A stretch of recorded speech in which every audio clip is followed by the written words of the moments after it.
Jaram hino ɗo taarika fiima antu heɗi to moƴƴa. No Petrusu ariri haa e annabi Isa dandowo on no ɗo feññinane aduna on fof fii makko. Ko honde tuma o artata kalannode? Sayfullahi wawata habbade hankadi o ala accude dogugol ka fineter. Nene, ko honde tuma baaben artata ka suudu? Ɗum wawata newude ha joni. Ko hande o eɓɓuno hewtutugol ka makko iwugol safari ndin. Miɗo tanƴini wonde o tongotako ka mbuteyasiji otoje ɗin.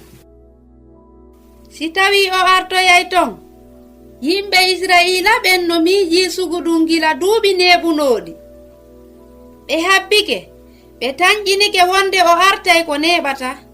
E mana dandowo mo Allah fodi on.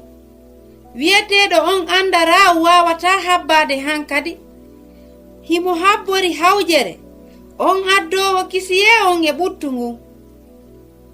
Ko wondugol e Yuhanna, o ɓurno yiɗude. Sono kala himo haala fii makko, wurin o yi'ino mo. On say dokkal ɓurgal laɓenegal ka nder gurdan anda rawu hewti. Hari himo binde Yuhanna, ka caangol wi'etengol yurdayniwol, ka annabi Yaya ewnino ɗon ɗum ɗo. Ndaare himo ɗo, Isa dandowo fodaɗo. Andarawu ndaari hella ka annabi Isa darori ton. Himo ɗo, ko hewti ka sakkitorun. Andarawu no faala ekkitade andugol annabi Isa. Himo yaadude e weldiɗɗo makko on. Hiɓe iwtiri ɓaawo annabi Isa.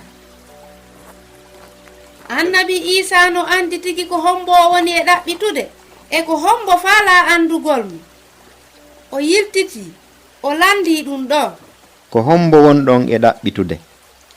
Ko honɗum faala ɗon? Ko honto hoɗu ɗon? Are ka an, mi holla on. Wondude e weltare e jiñere. Hiɓe jokkude annabi Isa. Ɓe hewti ka o hoɗi ɗon. Ɓe woni ɗon nyallal ngal fof takko makko.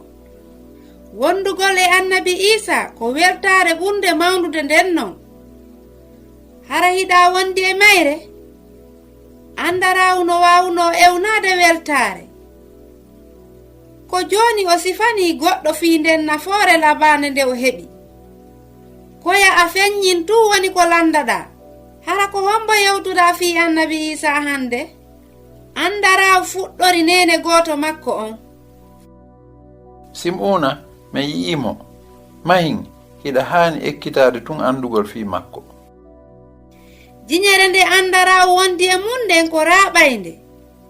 Sim'una no hooli wonde nene goto makko on yaadi e makko. Hino waywa si annabi Isa no habbimo.